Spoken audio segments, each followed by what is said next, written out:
In this video, I will show how to create and restore database backup easily on single click.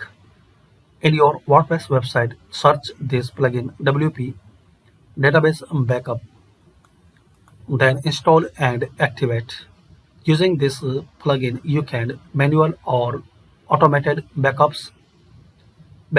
to Dropbox, Google Drive, Amazon S3, FTP, email, and there are some more options. So give a try to this plugin to backup and restore your entire WordPress site. And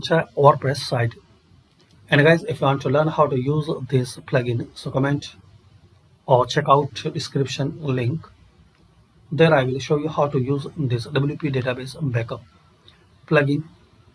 Thanks for watching and subscribe this channel.